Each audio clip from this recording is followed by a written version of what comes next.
Awesome. All right. So you are the lucky one to get recorded today. So this in the chat, I did put the website for this presentation. It's this Wakelet that I've put together for choice boards. I started using choice boards a lot last year as a 7th grade teacher, but then now as we move into this digital world, it's a lot of people are like, how much is too much? How much is not enough? Some parents want more work. Some parents want less work. So I was talking to a colleague and I was like, choice boards would really be perfect. And the way I would use it if I was in the classroom, and I was a middle school teacher, but the way I would use it would be I'd put a choice board together, and then my students obviously could choose different pieces of it, and then if they needed more work, they could do more work. They could choose more, and then if you had to go lower in it, it would make it a lot easier too. So that was why I wanted to do this. I know the struggle is real right now. Yes. What grade do you teach? I teach in Edgemont, and I am the high school science department. Okay, you are the high school science department, so your struggle is completely real. Yes, and science. It's my first year there too, to make matters worse. Sure. I mean, I'm a veteran teacher of like, I don't know, 15 years, but yeah, every time you start over new, it's like it's your first year. So I was a 15-year teacher last year, and I had come out of the classroom for a couple of years in North Carolina. I'd only worked in North Carolina, and we moved here. So I was out of the classroom for a year and then went back. And so a new state, a new school. I really honestly felt like I was a first-year teacher last year. So I can commiserate, and anything I can do to help, you just let me know. I taught science and math, so I get it. Doing science in the digital world can be a bit, well, it's just overwhelming in general, but then you take off that, I mean, chemistry, it's not like you can do a lot of chemistry at home. Right. You do the experiments, you can't do some of the things. I mean, there are things they can do, but it's definitely limited. No hydrochloric acid at home, probably. Yeah, hopefully not. Unless you're getting chlorine out for the pool, but not here in South Dakota. Yeah, well, I guess you could open up the battery, but that's more sulfuric, not hydrochloric. That's true. That's true. All right, so just simple choice board menus. You can offer a list of choices for your students of things that you feel like they could do. Complex is a little bit more where they can earn points by making choices from different areas of student knowledge. I keep meaning to fix that. But why would I use these? Well, I became a huge proponent of them last year after my first year teaching of planning again and all of these things. These made my life so much easier when I planned a week at a time and put everything into a choice. And I incorporated must-dos, can-dos, and optional type things. So it made my life like, it was game-changing time.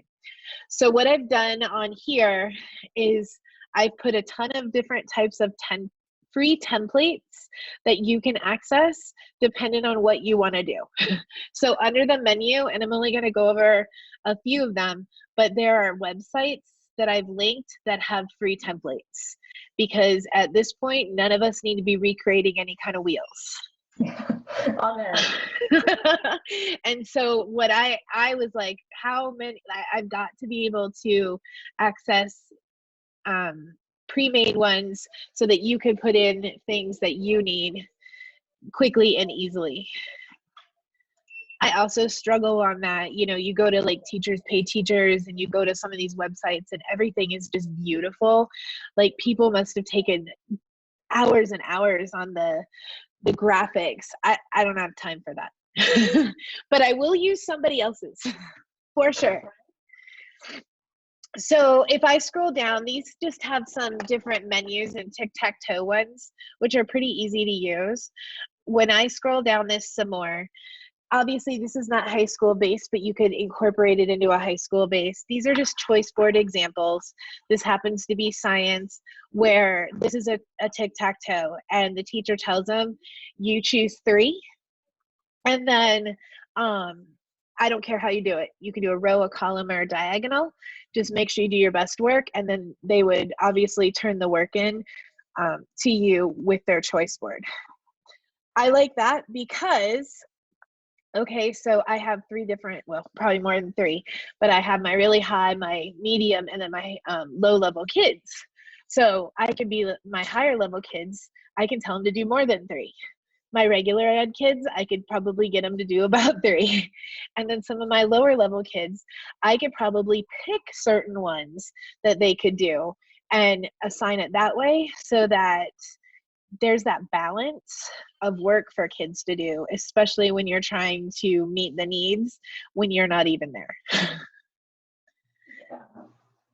Here's another menu. This is just the scientific method. This one just says complete blank of the activities below. Again, it's up to you how many you would want to assign for different students. Skeletal system projects. And then down here, I like menus because it assigns it with food. And kids love food, especially right now. My kids are eating me out of house and home. It seems like there's 3 o'clock snack time and there's 4 o'clock snack time. I'm like, guys, you gotta stop eating snack every hour. So this is kind of that must do, can do. Appetizers, so you could list a couple things that are negotiable so they could choose your choice of what they do. The main dish are the must do's. You have to get this part done. Side dishes, again, are negotiable. Maybe you only want green beans and corn, but you give them 4. And so they can only choose 2 out of the 4. And then there's this dessert, that's the options. So you could, like, for your kids who are like, I'm so bored, not that any kid is like that, but I mean, my kids are a little bored. You know, you could put some higher level stuff in here so that your higher level students have some options with dessert. And you could say, just choose a dessert. This obviously is just like a reading log, but it's an example of an appetizer, a main course, and a dessert. And then they told them, choose 1 appetizer, 1 main course, and 1 dessert. And there's those choices, giving that to their students. As a math teacher, I appreciated the math menu. Obviously, this was more like homework, but they had to put an X through the box. And then here's your basic tic-tac-toe boards again. This is just kind of showing the way that they did the tasks. You don't have to do tasks like that. It's just this example. And then there's more. This one called it a think-tac-toe, but you can make your choice on how you get your tic-tac-toe. This one's kind of popular. Choose 3 in a row, choose more and be a pro. So a lot of times, and I'll go over this in just a few minutes, and this is what I used. I told them they had to get a certain amount of points.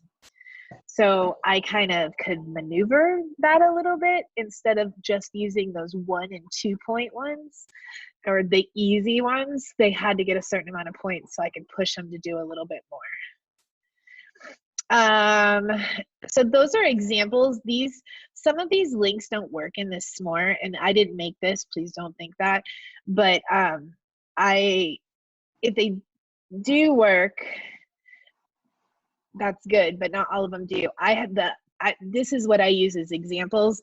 The Casey Bell in her websites, she's the one who has all the free templates, but she has all the templates for these. So this was just the examples that I use.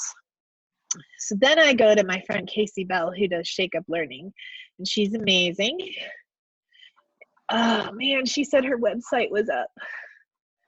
She put her website down last night and was doing some stuff, and it said that it was fixed, but I guess Oh no. it's okay. So I'll tweet her again and tell her that it's still not working, but I'll tell you, and I have other templates too, but when this does get up and going, her whole website is full of free templates. So they're just Google Docs, things that you can go into and you can make a copy for yourself and then you can insert them. but I'll tweet her and tell her that it's still not working. We talked to her last night on Twitter and she said that it was up and going this morning, but apparently it's not. But everything in here is free. All of Casey's stuff is free, and they all have really good examples of different types of learning menus. And if it wasn't down, I would show them to you.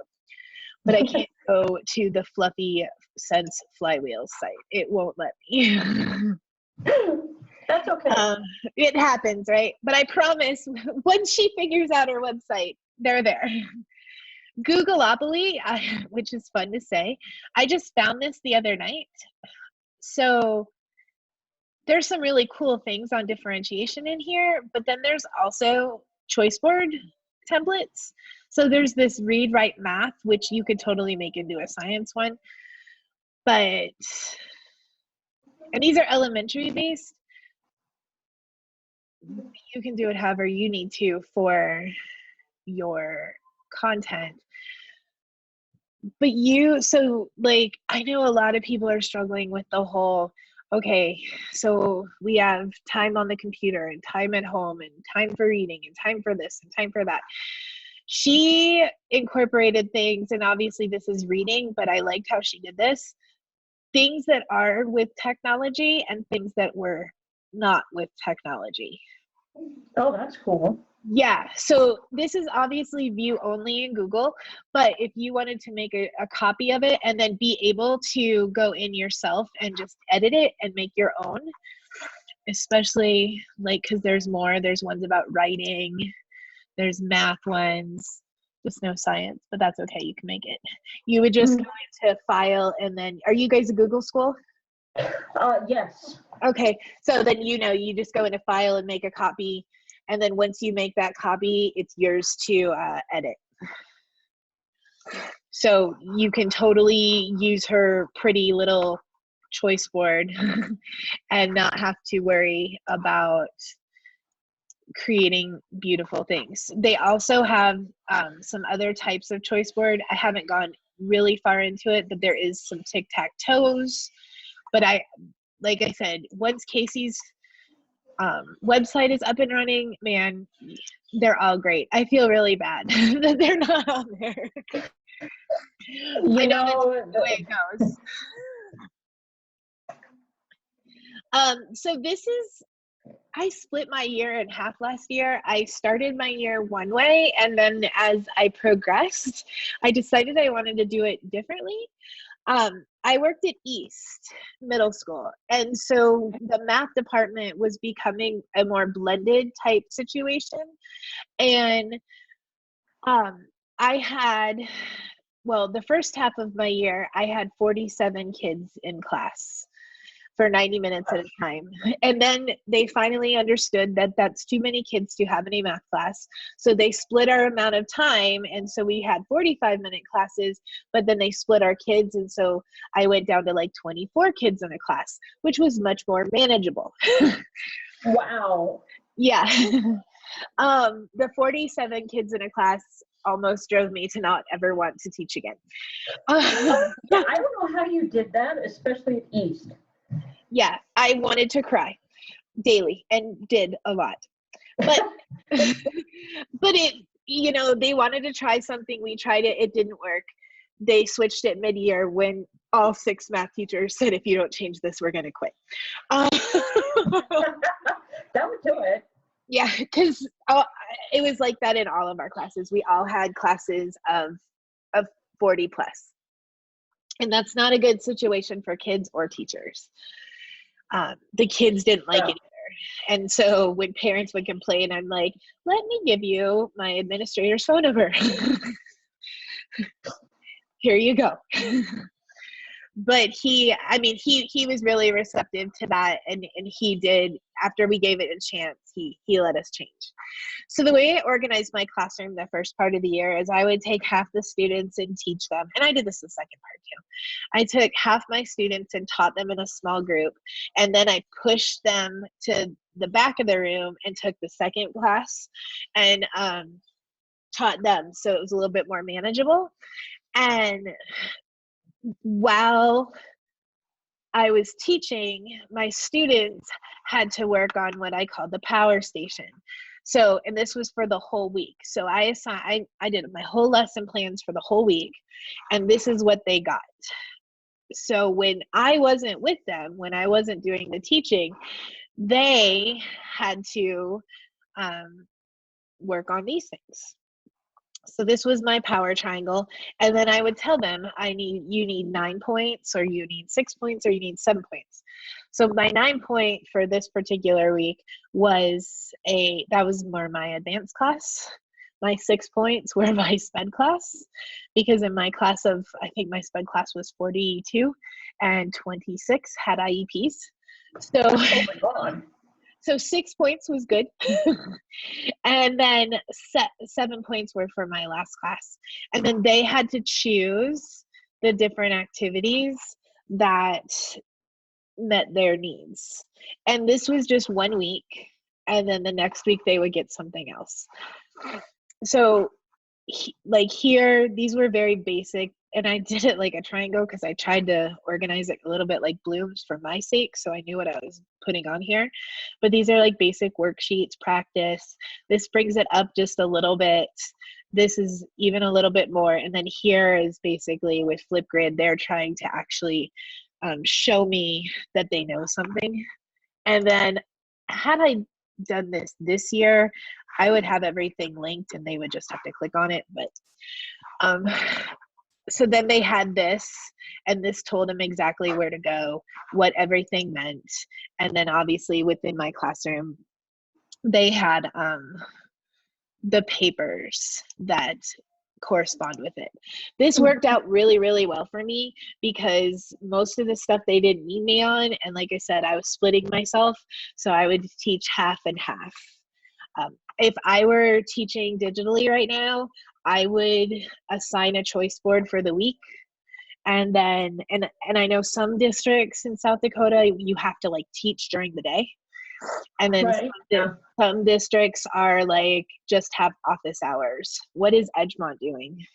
It was left up to the teachers, but what we've done is have meet like for about 45 minutes every other day, and we're on a 4-day week, so I see each class twice. And generally, it's a little bit instruction, but more just discussion and a check-in and, answering questions, going over homework, that kind of stuff. Sure. So a choice board would work really well for you because they could come in and ask you questions on things that they were working on, and you would be able to address those. And obviously you don't have to give the amount that I gave here. And this was math, and they had 90 minutes a day. That's why there's so much on here. Right. I had to do something so that they had enough stuff to do throughout the week. When I went to a 45-minute class, the amount of work I gave them was a lot shorter. Like I would never have given all of this. I probably would have cut my triangle in half. Let's see. Okay. Get out of that. Back to here. So let's see if this one's working. Awesome.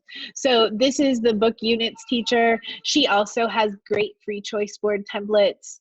If I scroll down here, she's got bingo and menus and raft. I'm just going to scroll to her actual choice boards. But she also does the 1, 3, 5, which is very similar to what I was doing with the 1, 2, 3, 4 type points. And then if you click here on her free choice board templates, come on. Okay, it's gonna download, and what they are it's a PowerPoint. My computer takes a little time. I got kids on the internet. TV's running, all the things. Oh, I know. Oh, it's crazy. Everybody in town is on the internet, so. For real. All right. So here, it downloaded it right to my computer. You can copy these. You can make it into your, like if you use Google Slides, I just copy and then I paste it into a Google slide, but you can put your choices, you can put it into a Google Doc, however you want to do it. But you can copy anything that they have. There's the menu. They have it in black and white. here's, I don't really know which one that is. I think that's the raft. Yeah, that's for reading. There is I thought there was a tic-tac-toe. There's just a regular choice board, the think-tac-toe. I know that's a little bit elementary school. But Casey's, once her website gets going, they're not like elementary school. They're more for everybody. But Cool. there are free choice boards that you can get there. I like this one. This is a vocabulary choice board.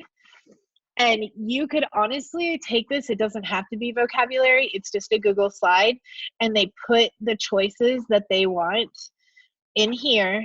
And then, cause it's like a tic-tac-toe. And then you can move the X around. I say that, but you know, then it doesn't move. I've moved these like several times. But you can move this X so that you know which ones the kids used. Mm-hmm. So that's really cool. Then through here, she gives lots of slides for different types of choice boards, different vocabulary. So all of those, yeah, free for you to use. I tried to find anything free I could. My friend Julie Erickson, my colleague, she did a choice board training. So she sent this to me, and this is this document is, oh my gosh, it's impressive. So it has all of these different things: choice boards, menus, hyperdocs. There's low-tech ways to incorporate student choice. So if you're looking for some like low-tech ways or no tech, you can go here. But excuse my children fighting in the background. I'm blessed. I only have one, and she's in middle school, so she'd really rather I just go away. Oh, see, that's so nice. I'm I'm wishing that sometimes right now. I have a 9-year-old and a 7-year-old. So, yeah. So they're really close in age, and yeah. All of those things.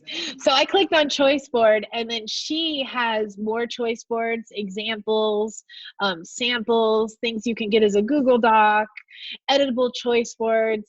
This is a phenomenal tool that you can use until Casey's website comes up. But Julie did a phenomenal job on this, and I would highly encourage you clicking through here, especially where it says like editable choice boards, things that you can grab.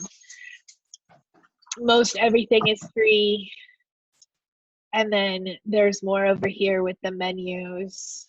She just completely found every possible menu that you could ever find. Wow. Yeah, and so she also has Shake Up Learning, which kind of still doesn't work. Right. I thought maybe, maybe just maybe in the middle of it would work, but no. Clickable learning boards. So Julie also found this for me the other day.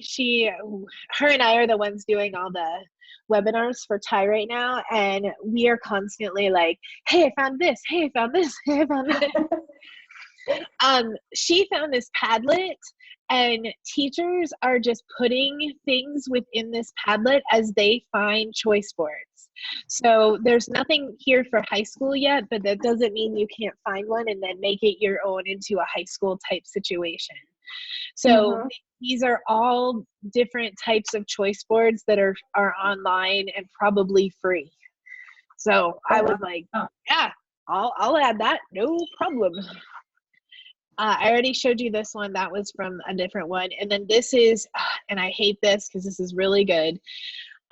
Casey Bell, the other night, she posted this on her website on Shake Up Learning, home learning with choice boards during school closures. So she has some really great ideas on how to incorporate those choice boards for home learning. But alas, her website doesn't work. This is more for like digital reading. Obviously you have what you probably need for your students right now, but this is more for like the lower grades reading assignments and things like that. This is for iPads and Seesaw. I just tried to incorporate anything I could for anybody in any school ever. But like I said, go here. that's Julie's resource, and click on some of those and see if those are ones that would work for you. Otherwise, there's other ones that you can do, and I promise I'll tweet out at Casey and tell her website's not working so you can get to them, I promise. But those are choice boards, and I'm serious. I really don't think I'd ever go a different way. It just giving them one, options helped me, but two, it helped me like plan my week. I would work on Thursday and Friday just kind of doing planning for the next week, but then I was done, and it was Wow. so nice. So I only spent like 2 days planning and then a couple days grading. How did you decide what to put in the choice board? So it depended on what I was teaching. Let me pull up so I used Canvas last year. I used the free version with my 7th graders because Rapid City did not have like a learning management system per se. Right. And so most people weren't using anything. And I came from a school that did use learning management systems. And I was like, I have to have one.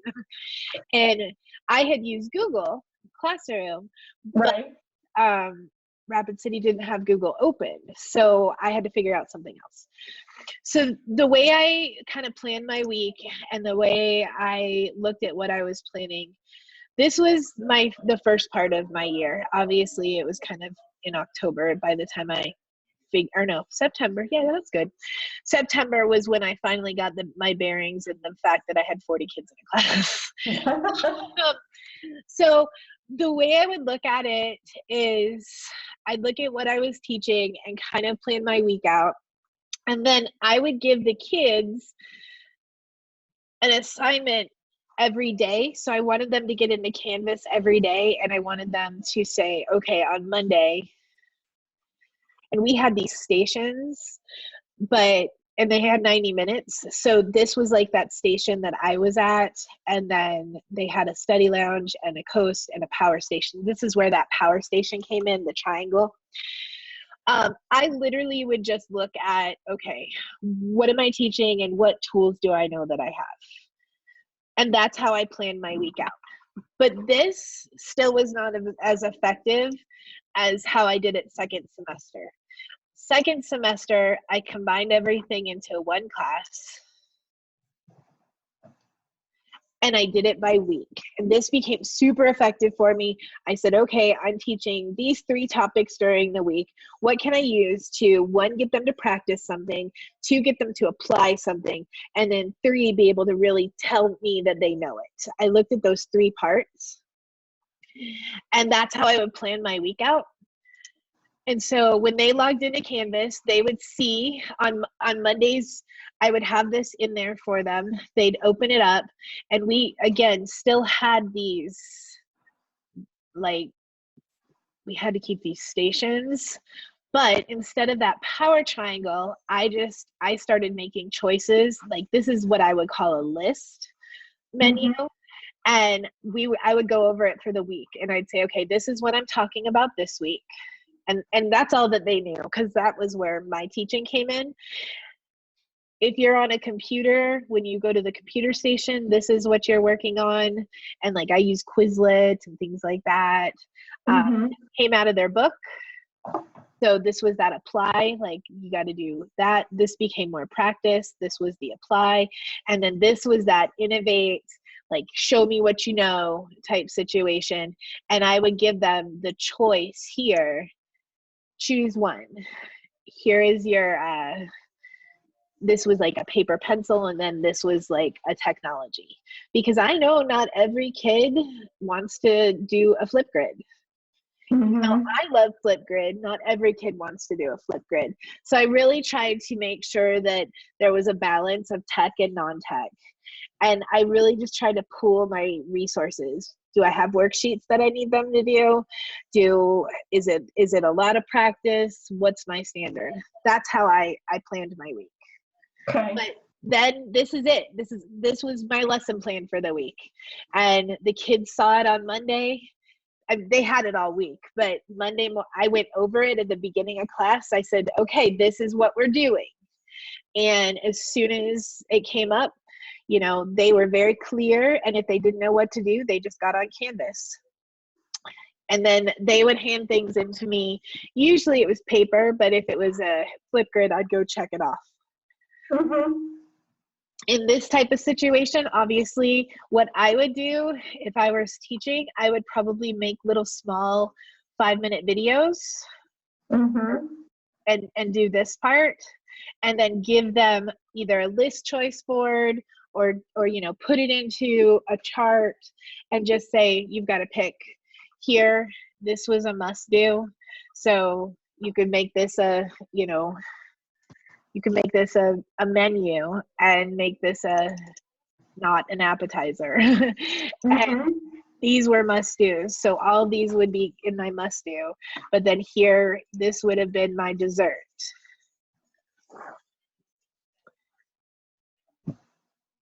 Okay. So organizing it, it's up to you. It worked better for me because we had stations that I just organized it by station. But really, it doesn't matter how you organize it as long as the kids understand it and you understand it. And I didn't want to overwhelm myself either with, okay, I know a lot of different applications. How many applications can I put in the week? I really only did a couple. Like this is Quizlet and then this is Flipgrid. So I only incorporated 2 things that really incorporated technology that week.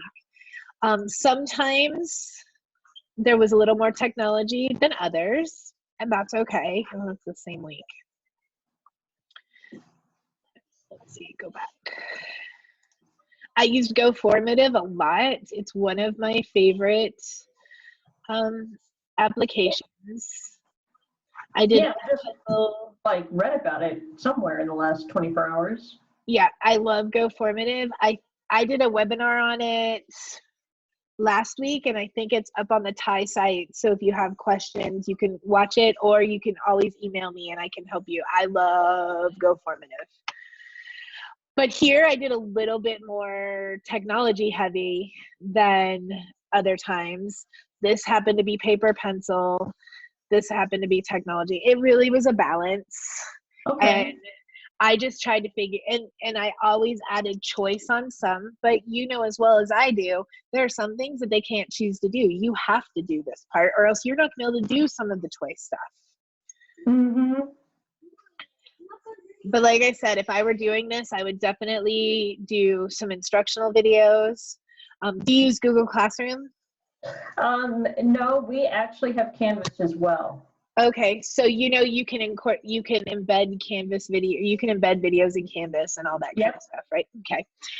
I love Canvas. I don't, as much of a Google Classroom person as I was, and I still love Google Classroom, but now that I've done Canvas, I'm like, oh, I don't think I could go back. I'm really liking the grading format and the fact that it passes back to DDN. Yeah, yes. That is the nice part. So that's pretty much what I have. Do you have questions, more questions? No, I've known about choice boards for years, but I've always just struggled to that whole leveling piece of it, what to put in there. So I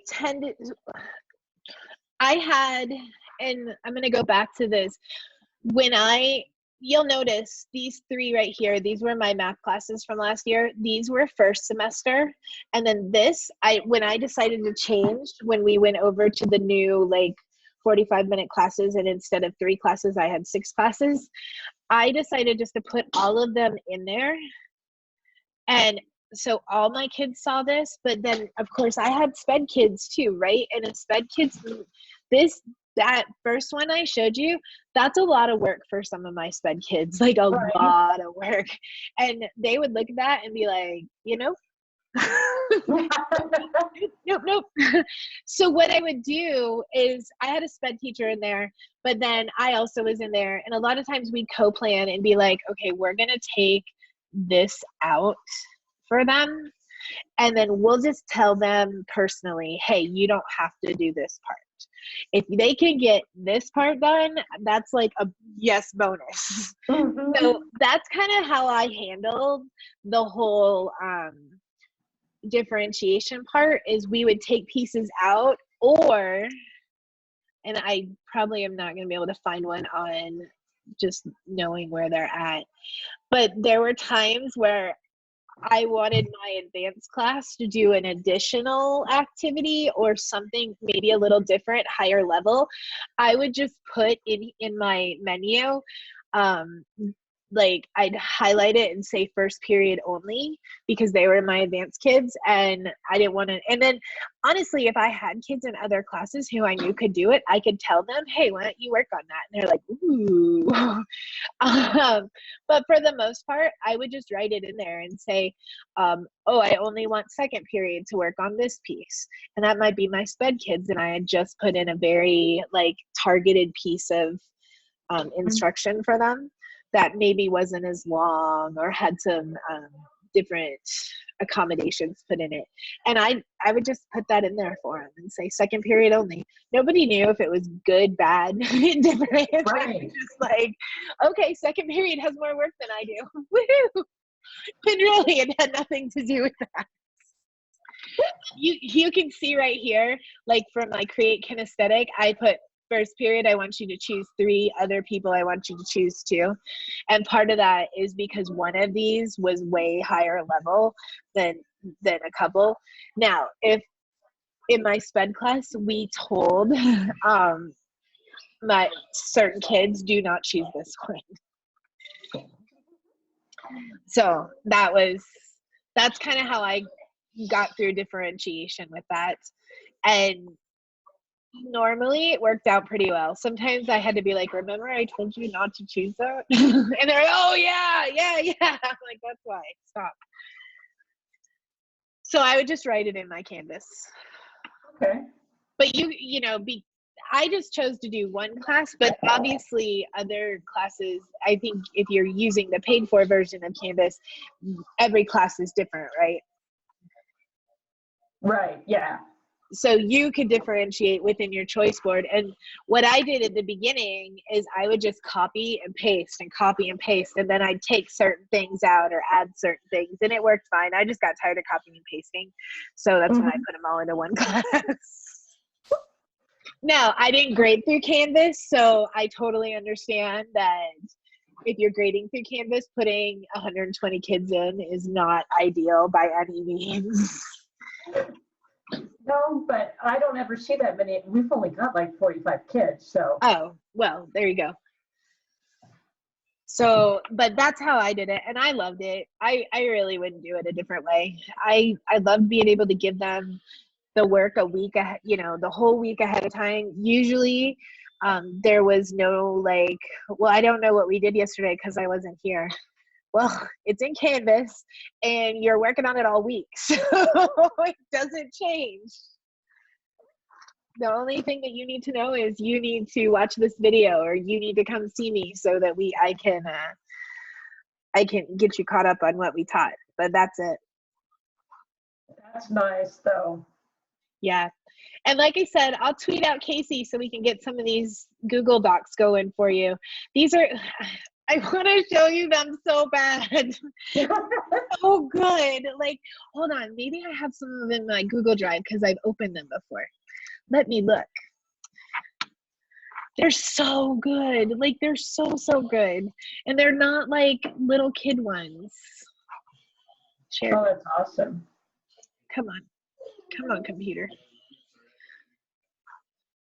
This is when you want to yell at everybody to get off the internet. I do. I did that earlier. I was in a news ELA one, and the lady, I was taping it for her because it was the lady from the company. And I was like, okay, everybody off the internet. All right. So it looks like I was doing it right around here. Map boards. They didn't save into my drive. Of course they didn't. Why would they save in my drive? That would be too easy. Let's see, one other place. That's recent. What if I go to shared? Try that. Nope. Oh, I'm sorry. I really want you to see them. And you will one day whenever her website gets back. But I they're will be checking it. okay. I'm so sorry. But you have the Wakelet, right? Yes. Okay, good. You have that. It's also on our tie website if you need it. So if you lose it, don't worry. Just go to the tie website and you can grab it from there. I think it's under general resources. But I will, as soon as we get off, I'm tweeting her and be like, Casey, you're killing me. And obviously, if you like just have questions or you want me to like look at a choice board and tell you what you think, that's my email. Please feel free to email me. I use them all the time. I can give you feedback and be like, oh, this is awesome, or maybe I changed this just to make it more clear. Sometimes it's nice to have a second set of eyes. Right. At least with me. Oh my God, yes. Well, and you know, I'm too much of an academician. There's so much out there that's free right now that I keep getting sucked down the rabbit hole. I know. It's hard. It's really hard. Like I want to, even though I'm not